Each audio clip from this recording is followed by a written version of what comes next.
Libo-libong isda talaga ang nasa ilalim. Oo, tingnan mo yung pulang mata niya. Grabe, ano yon? Isa yung dambuhalang orange na molly. May nakuha akong isa sa maliit na tubo. Pula sila. Grabe, hindi ko inasahan yon. Parang maliit na stingray yon.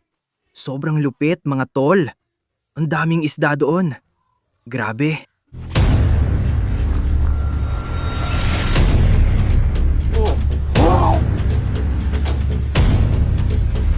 May nakuha tayo.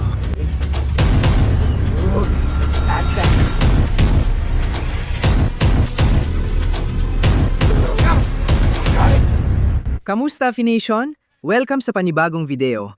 Ngayon, manghuhuli tayo ng cool na isda para sa tiki hot tank ng nanay ko.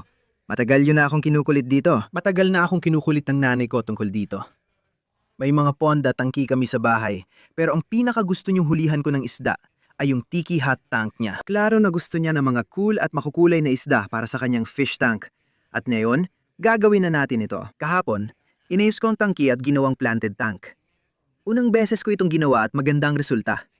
Excited na akong ipakita sa inyo. At oo, ngayon, diyan ang sinabi ko, pupunta tayo sa isa sa mga paborito kong lugar at manghuhuli tayo ng mga tetra at iba pang cool na isda para ilagay doon. Sa tingin ko, yon ang pinakamagandang lugar para manghuli ng isda para kay mama dahil puro makukulay ang mga isda doon. At sigurado akong magugustuhan niya ang mga yon. Siguro gusto niya ng discus o angelfish. Pero di ko pa alam saan mahuhuli ngayon. Kaya tetra at ibang isda muna tayo. Tara guys, tignan natin ang tangke at ipapakita ko itsura nito. Ang ganda talaga. Tapos, kukunin natin reaksyon ni mama. Sasabihin ko sa kanya na manghuhuli ako ng isda para sa kanya. Magugulat siya. Sana magustuhan niya at makahuli tayo ng astig na isda. Tara, simulan na natin. Ma, dumating na ang oras. Tapos ng take mo. Magugulat siya. Matagal na niya itong gusto. Yumuko ka lang. Yumuyo ko lang ako. Sige, heto na. Sige mama, ipikit mo ang mga mata mo. Ipapakita na namin. Uunahin naming ipakita sa mga manonood guys. Tingnan nyo. 3, 2, 1. Boom! Heto na ang bagong tiki hot tank. Sa palagay ko, ito ang gusto ng mama ko. Driftwood, planted tank, itim na substrate, at mga live plants sa buong tank. Ang ganda. Tinanggal ko lahat ng isda at inayos ulit. Handa na ulit ito para sa mga astig na isda. Ang ganda ng itsura. First time ko ito. Comment kayo ng opinion nyo guys. Kumusta ginawa ko? Sige mama. Kabado ako. Handa ka na ba? 3, 2, 1. Tignan mo. Diyos ko. Gusto ko ito. Oo, ang ganda talaga. Pupunta ako ngayon sa isa sa paborito kong lugar para manghuli ng makukulay na isda. Manghuhuli ako para sa araw na ito. Walang pangit na isda mga kaibigan. Walang pangit na isda. Kaya mga kaibigan, pupunta na tayo ngayon sa lugar at susubukan natin makahuli ng mga astig na isda. Susubukan ko ang aking makakaya mama. Kaya tara na sa lugar, tingnan natin kung anong mahuhuli natin at ibabalik natin dito. Mag-iwan kayo ng like para sa swerte. Kita-kits tayo doon mga kaibigan. Ayos mga kaibigan, nandito na tayo sa lugar. Pamilyar na siguro kayo rito dahil madalas kaming gumawa ng video dito. Maraming isda, kaya isa ito sa paborito kong spot. Kaya nandito tayo ngayon na may lambat. Pag pumunta ka rito, dapat maliit ang butas ng lambat dahil maliliit ang isda gaya ng tetra at gurami. May ibang astig na isda rin, pero kadalasan iyon talagang nandito. Kaya iyon ang target natin ngayon. May dala tayong timba para sa lahat ng mga mahuhuli natin, lahat ng makikita natin at gustong dalhin pabalik sa tiki hot tank. At ito ang sikreto nating sandata. May dala tayong fish trap na puno ng tinapay. Sobrang hilig ng mga isda dito sa tinapay. Nakalapit lang natin at libu-libong isda agad ang nakita ko sa ilalim. Sobrang excited na ako maglambat. Bumubulwak ang tubig at dami ng isda. Simulan na natin mga pare. Maglalamabat muna tayo ng kunti. Titingnan natin kung saan ang mainit na spot, kung saan tayo nakakakuha ng isda. Tapos ilalagay natin ang fish trap natin at sana swertihin tayo mga pare. Simulan na natin. Unang salo mga pare, dito ako kukuha. Tingnan natin kung anong makukuha natin. Oo, bagong lambat. Tingnan natin, kailangan mo lang hulihin lahat ng ito. At sana swertihin tayo. Walang laman yung sandok. Makukulay na isda lang gusto natin. Ayaw ni nanay ng pangit. Ang dami dyan. O isang buong grupo pa. Mga insekto sa tubig yan. Ang daming insekto sa tubig. Tara na. Diyos ko, ang dami natin nakuha. Tara na. Ano kaya to? Pakiusap. Sana may nakuha tayong tetra o kung anuman. Mukhang lahat sila ay mosquito fish sa tingin ko. Magandang senyales yan. Ang dami nating nahuli gamit lang yung maliit na lambat na yon. Nasa tabi lang yun ng talon. Kaya siguro, nandyan ang mga isda na to. Subukan pa natin, baka may mahuli tayong kakaiba. Yun na talaga ang pinakamaraming huli. Pakiusap, sabihin mo sa akin, nahuli ko siya. Ang daming isda doon mismo. Tingnan natin. Siya, unang tetra ngayon. Tignan mo, tiyak tetra yan, lalo na sa pulang mata niya. Ang astig nun. Sandali, tingnan mo kung gaano siya kataba. Hindi ako sigurado kung anong klase. Alam kong nahuli na natin siya dito dati. Pero ang ganda talaga. Sa tingin ko, magugustuhan siya ni Mama. Ang ganda ng pula ng mga mata niya. Yan ang hinahanap natin. Sige, punuin na natin ang timba. Unang isdang itatabi natin ngayong araw. Magandang simula yan. Ang dami kong nakita na isda doon. Sige, punuin na ang timba. Ngayon, ang mga tetra ay mga isdang mahilig magsama-sama. Kapag may nahuli tayong isa, marami pa doon. Diyos ko, ang daming molly sa parteng yon. Tara na, kaya mo yan, tetra. Mukhang nakuha ko siya. Maraming malis doon. Sigurado may nakuha tayo. Sige, tingnan natin. Tingnan mo yan, ang gandang killifish. Ayan, yan ang lalaking sinasabi ko. Tingnan mo kung gaano kaganda yan, yung asul at pula. Alam mo, ilalagay muna natin ito sa timba at hingin natin ang opinyon ni Mama tungkol dito. Tingnan na natin kung gusto niyang itago ito. Sa tingin ko maganda siya. Grabe, tingnan mo doon. Tingnan mo, molly yata yan. Higanting orange na molly. Diyos ko, nakakita ako ng mga molly, pero hindi orange at mapurol ang kulay. Pwede itong ilagay sa tiki hot tank, kaya itatabi natin. Ang gandang molly, nasa timba na siya. Teka, grabe. Halika, nakuha ko sa maliit na tubo. Tingnan mo, may molly sa ibabaw. Oo, may isda talaga sa loob. Itong isa may orange at itim na kulay. Yan ang tinutukoy ko. Baka anak ito ng normal na molly na may halong orange. Astig talaga. Iba-iba ang hitsura ng mga molly dito. Itatabi ko ito sa mini pond ko. Sa tingin ko, masyado siyang pangit para kay Mama. Pero astig din siya. Lumabas talaga siya mula sa tubo na yon. Tingnan mo, ang lakas ng agos ng tubig. Hindi natin alam kung saan papunta yon. Pero sigurado may mga astig na isda na lumalabas doon. Sige, panahon na para ilagay ang bitag mga tol. Dito ang hotspot. Habang binababad ang bitag, maglalakad tayo sa kanal at maglambat sa paligid para hanapin ang tambayan ng mga tetra. Kasi kapag nakakita ka ng isang tetra, dun mo rin makikita lahat sila. Kaya ilagay na natin ang bitag sa tubig at tuklasin pa ang natitirang bahagi ng sapa na to. Ayos, babalikan natin ito matapos ang 3 oras para tingnan ang bitag ng isda. Sa ngayon, tuklasin muna natin ang sapa at tingnan kung anong makikita. Konti pa lang ang nilalakad natin. Kita niyo kung nasaan ang bitag natin. Hindi naman masyadong malayo, pero nakatagpo tayo ng isang astig na bahagi ng sapa. Tingnan niyo to. Dito tayo magsisimula magsala gamit ang lambat. Kita niyo, maliit lang na agos ng tubig to. At sa tingin ko, pwedeng dito ang tambayan ng mga tetra. Tara, baba tayo doon. Maglambat tayo sa paligid. Ang dami kong nakikitang isda dito. Tama ako. Ayon, nagtago lang sila sa mga damo. Nandyan lang sila. Nandyan lang. Tara na mga tol. Nasa harap ko na siya. Ang daming isda doon. Ano yon? Isa ba yon?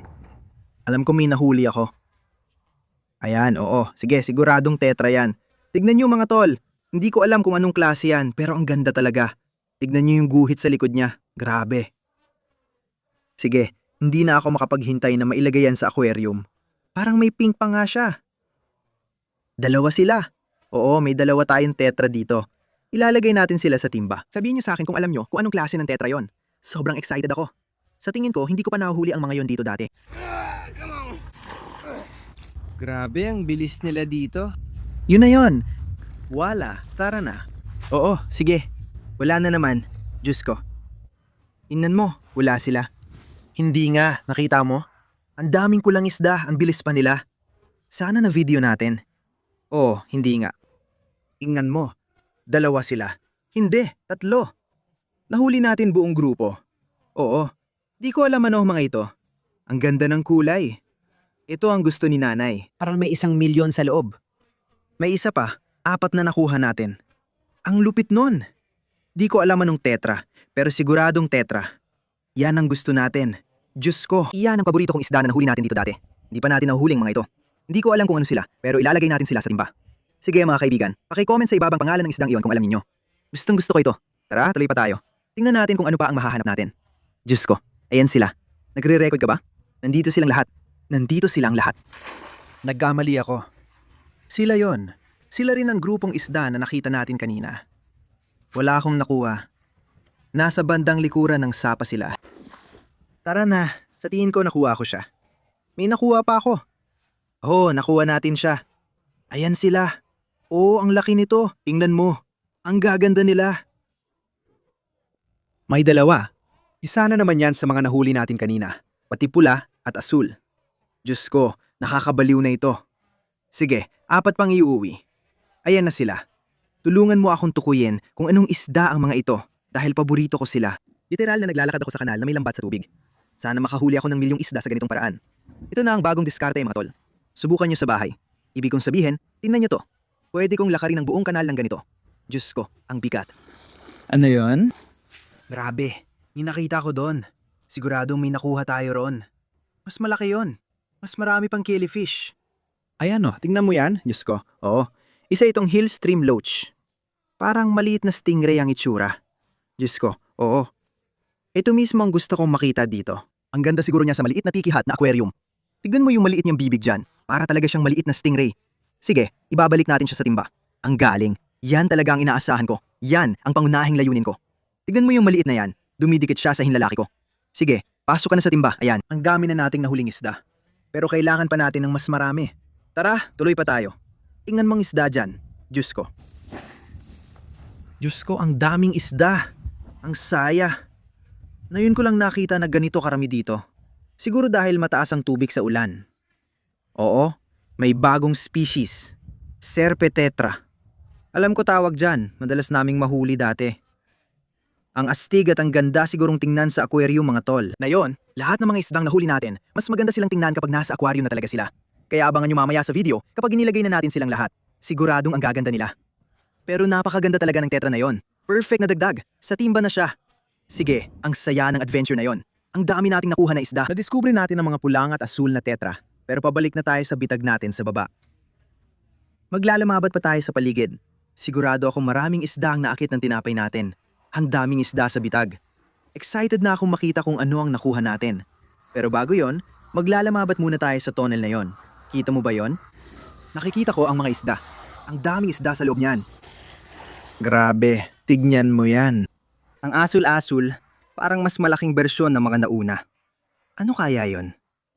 Marami pa siguro. Ang dami kong nakitang isda na pumasok sa tubo na yon. Hindi ko alam kung ano yon. Oo, hindi ko pwedeng mabitawan yon. Pareho silang pula at asul, pero magkaibang hugis. Astig, at ang ganda ng isda na yon. Grabe. Buti na lang. Ilagay na lang natin siya sa timba. Ayan pare, sige. Tignan niyo to mga tol. Katabi lang ng bitag, parang may iniwang bitag ng isda dito. Parang nakita na natin to dati. At grabe, may laman pala talaga. Tignan niyo to, hindi ako makapaniwala. Hindi ko inasahan yon. Isa siyang maliit pang orange squirrel fish. Nandyan lang siya sa loob. Labas ka na dito, nakuha ko na siya. Ang cute niya oh. Ang dami na nating nahuli na ganito dito dati. Parang dito lang talaga tayo, nakakakuha ng ganito. Isa lang ang braso niya oh. Ang cute niya talaga. Ayan pare, itatabi natin to sa gamit at itatapon. Pagkatapos kasi masama yan sa tubig. Ayaw natin may makulong. Parang kinagat ng water bug ang puwet ko, ang hapdi. Tara na. Oo. Oo, Diyos ko. Nabibiro ka ba? Tingnan mo ang kulay ng isdang yan. Hindi ko alam po anong tawag dito. Nahuli na rin namin to dito dati. Isa to sa mga... Hindi. Buti na lang, muntik na. Huwag na tayo maglaro. Ilagay na lang sa timba.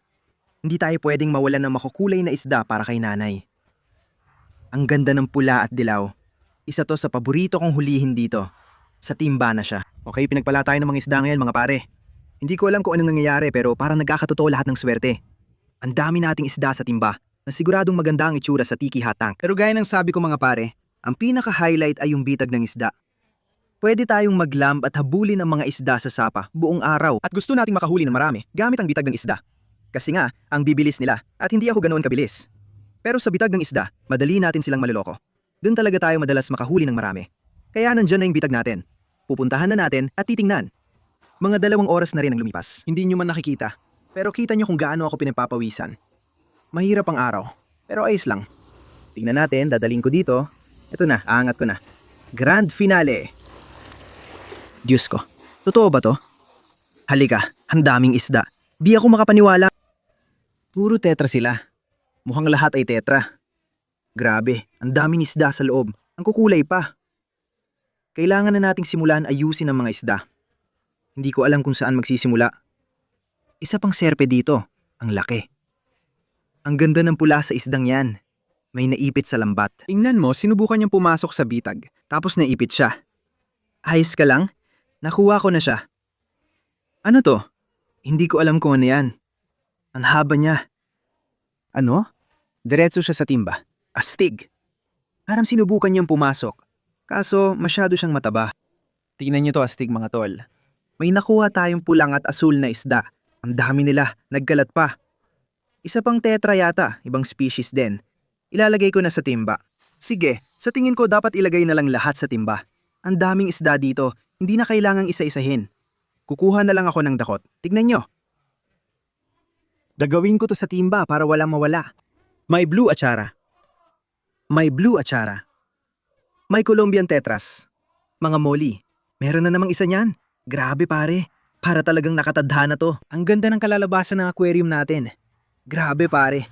May killifish dyan pero ayaw natin. Tingnan mo. Puro tetras ang nandito. Sobrang wild me to. Ang daming molly at mosquito fish dito na tinatanggal ko kasi ayoko sa kanila. Tignan nyo. Ito na yung huling astig na isda. Dalawa pang pula at asul. Tapos ito na mukhang tetra. Pero di ako sigurado kung anong klase. Sa tingin ko mga 50 isda lahat yan, karamihan galing sa bitag.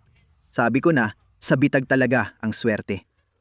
Ibabalik natin yung mga ordinaryong isda sa sapa. Tignan mo, andun yung malaki at asul. Mukhang dalawa ang nakuha natin. Pero di ako sigurado. Pwede ko kayong samahan. Tignan ng timba buong araw at ipakita ang isda.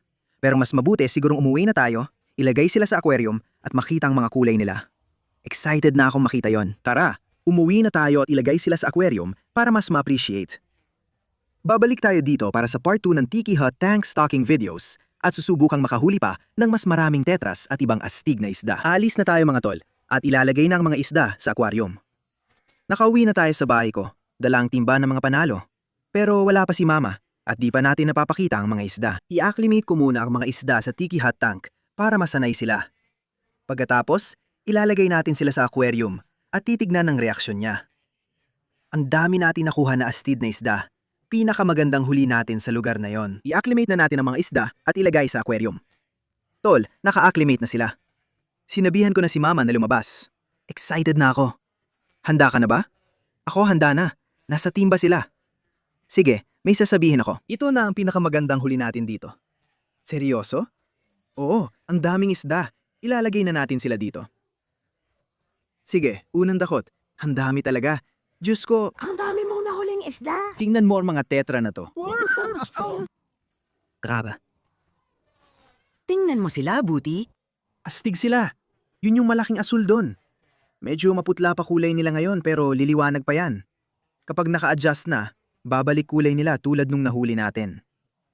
Ilagay na natin yung iba. Tingnan mo yung orange. Grabe. Eto na. Oo. Ayan na silang lahat. Tingnan mo sila. Grabe. So nahuli natin ang isa sa mga to. Uupo sila sa driftwood, lilinisin yung algae. Ilalagay lang natin sila. Ayan.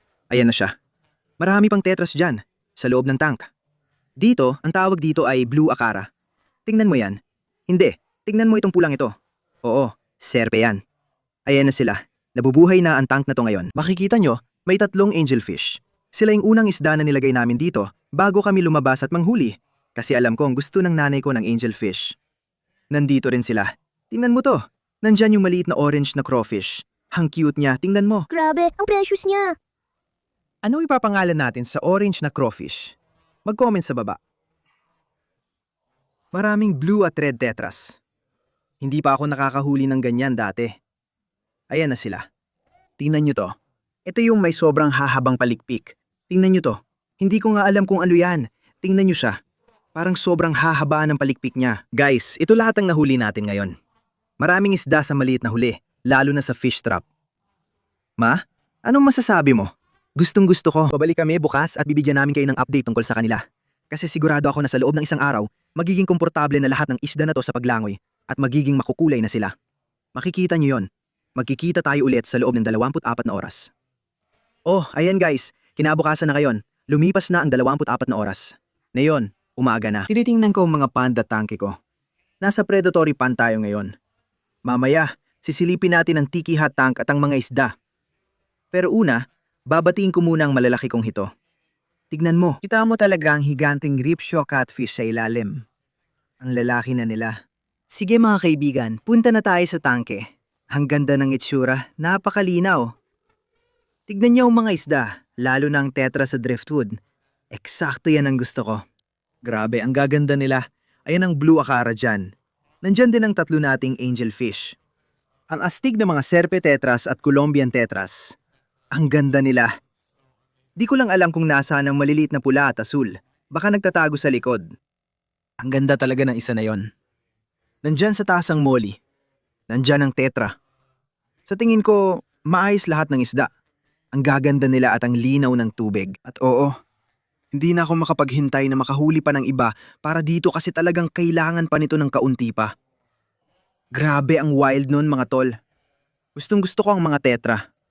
Gustong gusto ko ang lugar na yon. Kung gusto nyo makita ang part 2 kung saan gagawin ko ulit yon, siguro sa ibang lugar, mag-comment lang kayo sa baba at ipaalam nyo sa akin. Pero kung nagustuhan yung video na ito, paki-like at mag-subscribe na rin sa baba. Kita-kits tayo sa susunod. Paalam!